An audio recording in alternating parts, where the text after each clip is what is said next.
நீங்க எதுவா இருந்தாலும் என்ன கேளுங்க. இல்ல,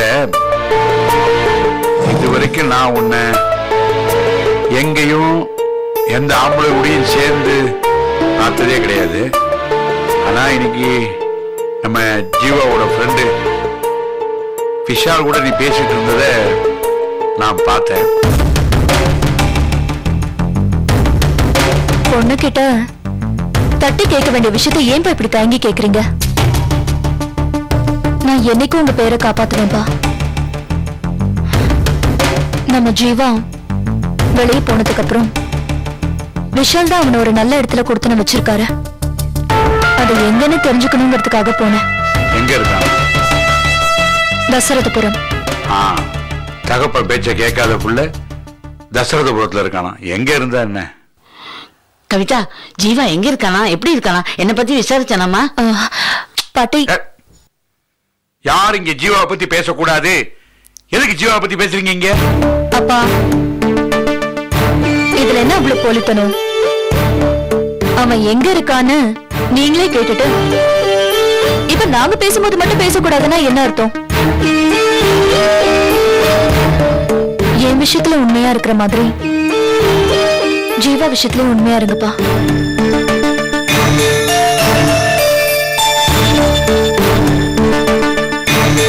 எல்லாம் உள்ளுக்குள்ள பாசம், ஆனா வெளியே மட்டும் வேஷம். அப்படியே நல்லா புதிஞ்சு கிடக்குது.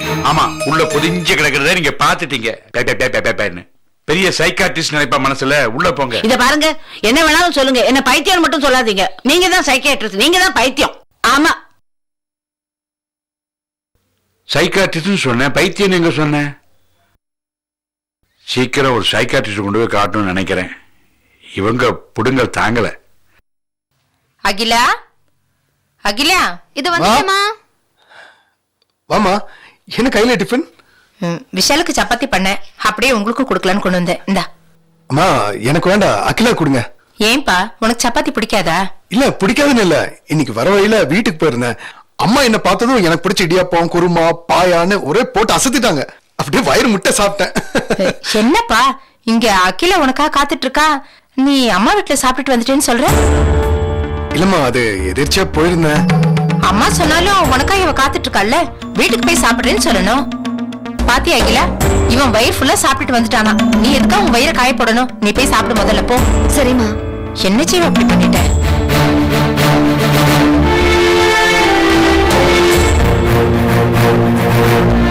இப்ப நல்லா இருக்க. சாப்பிட்டீங்களா? சொல்லவே இல்லையே. சரி, வீட்டுக்கு போனீங்களே, எல்லாரும் சந்தோஷப்பட்டாங்களா? சின்ன பார்த்ததும் தான் டல்லா இருந்த அம்மா முகத்துல சிரிப்பே வந்துச்சு. சின்ன ஒரு வருத்தம், அப்பா தான் என்கிட்ட பேசவே இல்லை. சின்ன பார்த்ததும் ரூம் கதை மூடிட்டாரு. அடிபட்டு ஒரு வாரம் தானே ஆகுது, அதுக்குள்ள அந்த வலி தீருமா? அதுக்காக இப்படியா? அங்க என்ன நடந்துச்சு தெரியுமா? நான் சாப்பிடுற வரைக்கும் அப்பா காத்துட்டு இருந்த எதுவுமே சொல்லல. அதுக்கப்புறம் அம்மா கூப்பிட்டாரு, இனிமேல் அவன் நீங்க வர வேண்டாம்னு சொல்லு. அதுக்கப்புறம் நான் மனுஷனா இருக்க மாட்டேன்னு சொன்னாரு. காது கேட்கிற மாதிரி கத்துனாரு. எனக்கு எப்படி இருந்துச்சு தெரியுமா? என் தன்மானமே போச்சியா? அப்பா மகனுக்குள்ள என்னங்க தன்மானமாவது ரோஷமாவது? நமக்கு கவிதா கல்யாணம் தான் முக்கியம். ஏன் வழிதான் ஒட்டாது. ஒட்டாட்டியும் பரவாயில்ல, நீங்களாவது போயிட்டு வாங்க. இப்ப வந்துட்டு போனாங்களா அம்மா? அவங்க என்ன சொன்னாங்க தெரியுமா?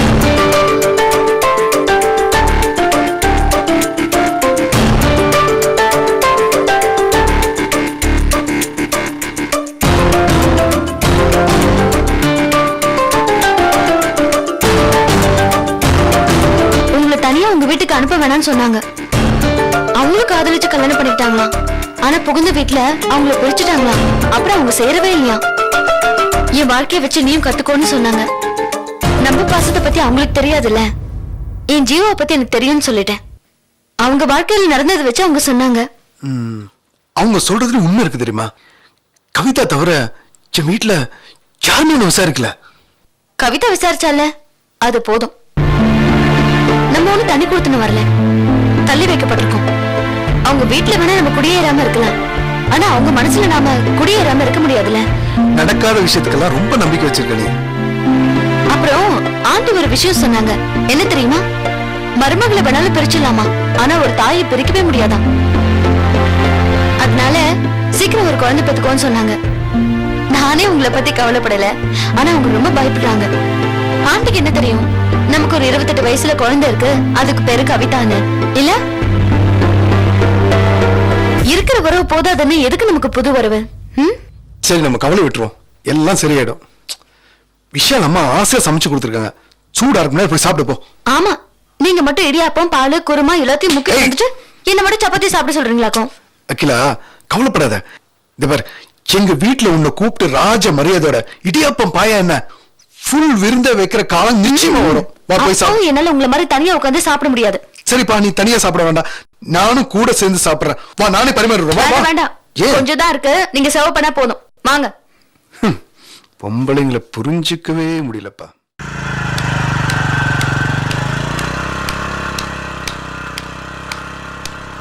பெரிய இடத்துல கல்யாணம் நிச்சயம் ஆன உடனே அப்பா நல்ல வீடா மாத்திட்டாரு.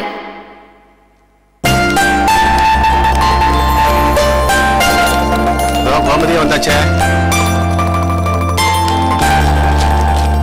அப்பா வாமா. என்னம்மா அது? பத்திரிக்கை ரெடி ஆயிடுச்சு, வர வழியில வாங்கிட்டே வந்துட்டேன். Very good very good. ஆமா, கல்யாணத்துக்கு வேண்டிய ஜவுளி எல்லாம் எடுக்கணும், எடுத்துட்டியா? எடுத்துட்டேனே. முக்கியமானதெல்லாம் நான் எடுத்துட்டு வந்துட்டேன். மத்ததெல்லாம் உங்க பின்னாடி அனுப்பி வைக்கிறாங்க. முதல்ல பிடி பாப்போம். அண்ணா எங்க? சரவணா. அண்ணா சரவணா வந்துட்டேன்ப்பா. ஆஹா, சூப்பர் சூப்பர். ஆமா, இதுல என்னப்பா இரு வீட்டார் அழைப்புன்னு போட்டிருக்கு? இதுவா, நாம பொண்ணு கொடுத்து பொண்ணு எடுக்கிறோம் இல்லையா, அதனால 2 பேர் வீட்டுக்கும் ஒரே பத்திரிக்கை. இதுல பாதி பத்திரிக்கை பெருமாளுக்கு அனுப்பி வைக்கணும். சரி. ஆமா, பொண்ணு அழைப்பப்ப என்னையும் மதனையும் ஒரே கார்ல வச்சு அழைப்பீங்களா இல்ல தனித்தனியாவா? பைத்தியம், தனியா தாமா அழைப்போம். என் மகளை மனக்கோலத்துல தனியா பார்த்தா தானம்மா என் மனசு திருப்தியாகும். அப்பா, இது ஏன் புடவை நல்லா இருக்கா? First class. இது மதனி புடவை எப்படி இருக்கு? நல்லா இருக்குமா? அப்பா, இது பாருங்க, இது அவருக்கு, இது அண்ணனுக்கு. நல்லா இருக்கா? ரொம்ப நல்லா இருக்குமா? சரவணா, உனக்கு இந்த சம்பந்தத்துல இஷ்டம் இல்லையா? ஏன் தள்ளியே நிக்கிற? நாமளும் தள்ளி நிக்கலப்பா, எங்க பரிசு போட்டவங்க தள்ளி போயிருவாங்களோன்னு தான் பயமா இருக்கு. சச்சா, பெருமாளை பத்தி உனக்கு தெரியாதா? அவன் வாக்கு தவற மாட்டான், அவன் கவரிமான் ஜாதி. அப்பா, உங்க ஃப்ரெண்டுன்னு சொன்னீங்க, பஸ் ஸ்டாப்ல பார்த்ததா சொன்னீங்க, அவர் வீட்டை கூட்டு வந்து தங்க வச்சீங்க. அவருக்கு திடீர்னு உடம்பு முடியாம போயிருச்சு, ஹாஸ்பிட்டல்ல சேர்த்தீங்க, செலவு பண்ணி காப்பாத்துனீங்க. அதுக்கு பிரதி உபகாரமா அவர் நம்ம வீட்டுல பரிசு போட்டாரு. ஆனா சென்னைக்கு போய் சேர்ந்த உடனே போன் பண்றேன்னு சொல்லிட்டு போனவரு 3 நாள் ஆயும் இன்னும் போன் பண்ணலேப்பா. அதான் யோசிக்கிறேன். அவரு மொபைல் நம்பர் கொடுத்துட்டு போனார்ல, நான் அந்த நம்பர் கால் பண்ணி பார்த்தேன், சுவிட்ச் ஆஃப்னு வந்தது. அது மொபைல்லையா இல்ல போட்ட பரிசத்துலயாப்பா?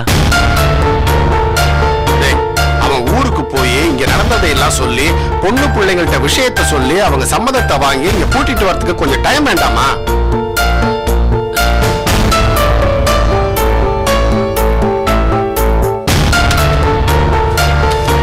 என்னப்பா பேசுறீங்க? 1 மணி நேரத்துல ஒரு பரிசத்தை முடிவு பண்ண தெரிஞ்ச உங்க ஃப்ரெண்டுக்கு ஊருக்கு போய் பதில் சொல்றதுக்கு 3 நாளா? அப்பா, இந்த பணக்காரங்க ஒரு வார்த்தையை விட்டுட்டு சப்போஸ் அதை அவங்களால காப்பாற்ற முடியலனாலும் அவங்கள காப்பாத்துறதுக்கு பணம் வந்து நிக்கும்பா. ஆனா நமக்கு பணமும் வராது, மனுஷங்களும் வரமாட்டாங்கப்பா. கோமதி ஒரு எஸ்டிடி பூத்துல வேலை பார்க்கறவ, நான் ஒரு சாதாரண மெக்கானிக். இவ்வளவுதான் நம்மளோட ஸ்டேட்டஸ். ஆனா உங்க ஃப்ரெண்டோட பொண்ணு 28 வயசானாலும் அவளுக்கு செவ்வாதோஷம் இருந்தாலும் அவங்க பணக்காரங்கப்பா. அவங்க வேணா இந்த மெக்கானிக்க கல்யாணம் பண்ணிக்க சம்மதிக்கலாம். ஆனா உங்க ஃப்ரெண்டோட பையன் சாஃப்ட்வேர் இன்ஜினியர். அவரு எப்படிப்பா எஸ்டி புத்துல வேலை பார்க்கிற நம்ம கோமதியை கல்யாணம் பண்ணிக்க சம்மதிப்பாரு? இதை நினைச்சா எனக்கு பயமா மட்டும் இல்லப்பா, சந்தேகமாவும் இருக்கு. டேய், நீ இந்த கால பையன்டா, நல்ல மனுஷங்களே பார்த்தது இல்ல, அதான் பயப்படுற. நீ வேணா பாரு, நாளைக்கே பெருமாள் குடும்பத்தோட இங்க வந்து, டேய் வாடா பன்னாரி அம்மன் கோயில்ல போய் பத்திரிக்கையை வச்சுட்டு சாமி கும்பிட்டு வரலான்னு சொல்ல போறானா இல்லையா பாரு. அப்பா, நிஜத்துல வாழாம நம்பிக்கையில வாழ்றீங்களே, இப்ப எனக்கு எந்த பிரச்சனையும் இல்ல, நான் ஆம்பளை. இந்த சம்மந்தம் தட்டி போயிட்டா கூட நான் நிச்சயமா வேற கல்யாணம் பண்ணிப்பேன். ஆனா ஆனா நம்ம கோமதியோட நிலைமை யோசிச்சு பாருங்க. வருஷம் போட்டு அந்த கல்யாணம் நின்னு போச்சுன்னா அவளை நாளைக்கு யாருப்பா கல்யாணம் பண்ணிப்பா? நம்ம சாதிசன கேக்குற கேள்விக்கெல்லாம் நாளைக்கு எப்படி பதில் சொல்லுவீங்க சொல்லுங்க.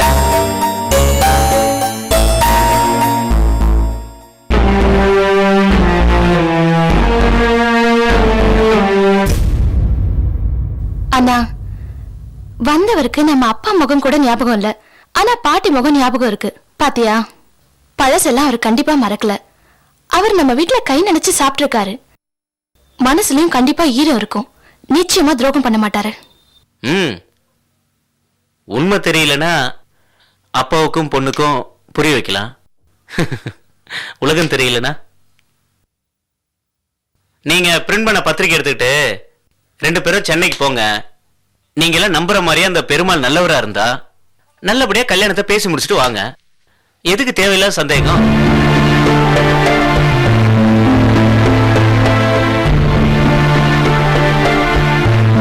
அப்பா, நீங்க சொல்றது கரெக்ட் தான். அண்ணன் சொல்றதும் ஒரு விதத்துல கரெக்ட் தான்ப்பா. ஒரு தடவை போயிட்டு வந்துருவோமேப்பா. போயிட்டு வரணும்ன்ற அப்பா, அவ வாழ போற வீடு, அவ கூட வாழ போற மனுஷங்க, அவங்க எல்லாம் இவளை பார்க்கட்டும், இவளும் அவங்கள பார்க்கட்டும். ஒரு தடவை போயிட்டு வந்துருங்கப்பா. சரி கோமதி, நீ புறப்படுறதுக்கு வேண்டிய எல்லா ஏற்பாடையும் பண்ணு போ. தேங்க்ஸ் பா.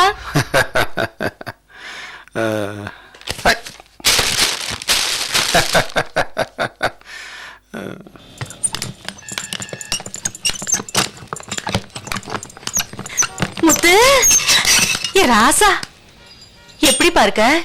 எங்க இருக்க? என்னடா இதெல்லாம்? எல்லாருக்கும் தண்ணி காமிச்சிட்டு இருந்தேன். இப்ப என்னையே தண்ணி சப்ளை பண்ண வச்சுட்டீங்களா? இதுல என்ன ராசா தப்பு இருக்கு? நீ உன் மாமா மாதிரி தண்டல் வசூல் பண்ணல, சாராயம் காய்ச்சல, ரவுடித்தனம் பண்ணல. உழைச்சு தானடா சம்பாதிக்கிற. உழைச்சு சம்பாதிக்கிறதுல தப்பு இல்ல ராசா. சரி வா, வீட்டுக்கு வா. மீன் குழம்பு வச்சிருக்கேன், சாப்பிட்டு போவா. அதெல்லாம் வேணாம், அதெல்லாம் ஹோட்டல்லே கிடைக்கும். நீ துட்டு கொடு, நான் ஹோட்டல்ல சாப்பிட்டுக்கிறேன். துட்டு கொடு.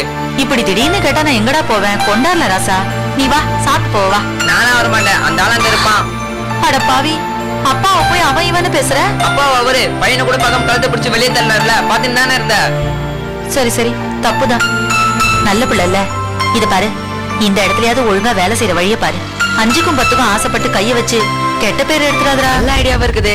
கல்லல நிறைய காசு இருக்கு, கை வச்சிட வேண்டியதான். இந்த கேனெல்லாம் வித்துட்டு உன் வீட்டு அட்ரஸ் குடுத்துறேன். உன் புருஷன் பேசிக்கிட்டோம். டேய், என்னடா இது தெரியாம சொல்லிட்டு அதையே புடிச்சிட்டேடா. டேய், வீட்டுக்குள்ள வந்தாதான் பிரச்சனை பண்ற, வெளியில போயும் பிரச்சனை பண்ணாதடா. ஒழுங்கா பொழைக்கிற வழிய பாருடா. குழம்பிட்டே இருக்காதம்மா. ஒரிஜினல் கேன்லாம் வித்தாச்சு, பைப்பு தண்ணி தான் இருக்கு. இதை எப்படி விக்கிறது? டேய், இதெல்லாம் தப்புடா. தப்பு பண்ணாம பழைக்க முடியாதம்மா. பட்டா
பண்ண தப்புக்கு இந்த சாமி முன்னாடி உன் காலில் விட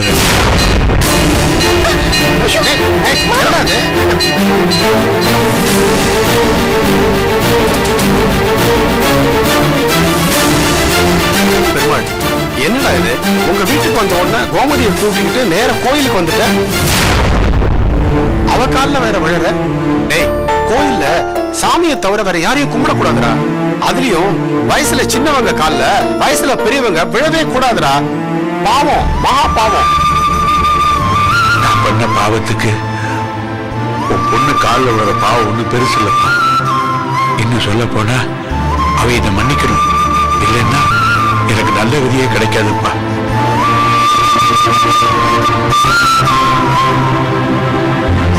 நாம ஒண்ணு நினைச்சா தெய்வம் ஒண்ணு நினைக்கும்னு சொல்லுவாங்க.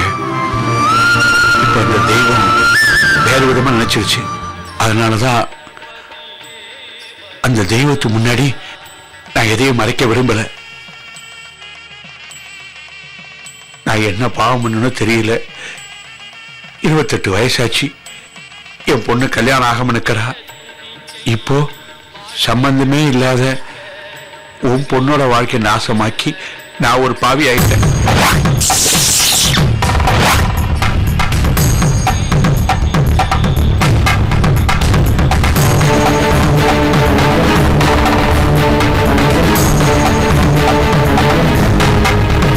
எந்த மகன் நான் கிழிச்ச கோட்டை தாண்ட மட்டும் நினைச்சிட்டு இருந்தேனோ அவன் கோட்டையும் தாண்டிட்டான்.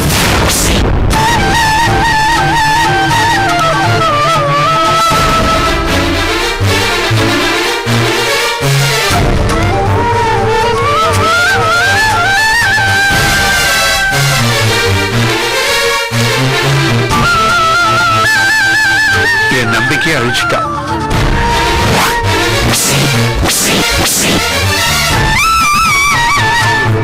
என் பையன் அகிலாங்கிற ஒரு பொண்ண ரிஜிஸ்டர் மேரேஜ் பண்ணிக்கிட்டான்.